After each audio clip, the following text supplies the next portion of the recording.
So how did you meet Troy?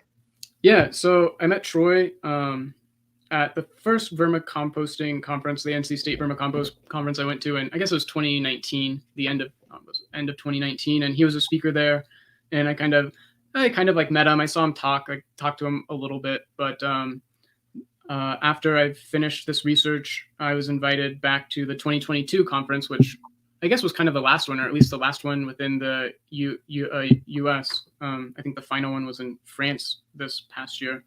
But yeah, Troy actually, I was given my speaking spot, and it conflicted with my flight coming back home because it was like late in the afternoon on Sunday, and so I asked Rhonda, I'm like, this is not really going to work with me. Can I switch with someone? And Troy volunteered to switch spots with me, and I was like, oh, thanks, Troy. Like, that's super nice of you. Can I do I'll do some sequencing for you. But I was actually honestly really interested in what Troy's samples looked like because he's one of the most, I think, experienced people and who I consider one of like the leading experts in especially like tea and extract brewing, as well as vermicomposting. And he's like, oh yeah, sure. We can. So I did some sequencing for Troy after, I think probably after that, a little bit after that conference. And yeah, it was super fascinating. It was one of the kind of big problems of the Vermimicrobiome project, where I just kind of took everyone's samples and looked at them. Like there's no control, it's not a controlled study at all, right? It's like everyone's sending you everything with all these different variables. And with Troy's samples, it was a much more kind of like controlled experiment where you have one person taking one set of vermicompost, making a tea, making an extract. So it was more, I guess, scientifically valid in my mind. And to have that from like an expert like Troy, I think means a lot too. Just like what is someone like Troy making? What does his vermicompost or what does his tea or extract look like?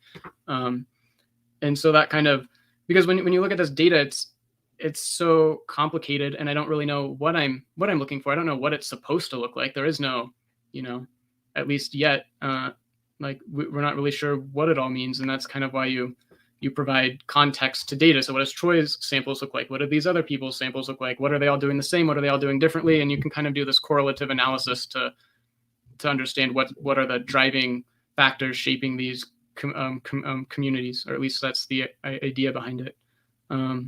So yeah, that's how I met Troy, and we wrote a grant with him while he was doing some work at the Urban Worm Company. And one of the grants that I wrote that didn't get funded that involved Troy was basically trying to understand how we can engineer these vermi tea or vermi extract communities. Like if we add, what does this amendment do? Like what does adding kelp meal do? What does adding fish hydrosylate do? What does adding molasses do? Like, how does brew time affect everything? So how can you very scientifically understand the best way to formulate these teas based on, what you're trying to do, I guess. What organisms do you want to see in there? So it's funny that you should say that. This is exactly the project I've been working on for the last year and a few months, almost 6 months now. Okay. It's a company called Ecosphere Sciences. What they have created is a machine that aerobically, not anaerobically, aerobically digests food waste and organic material.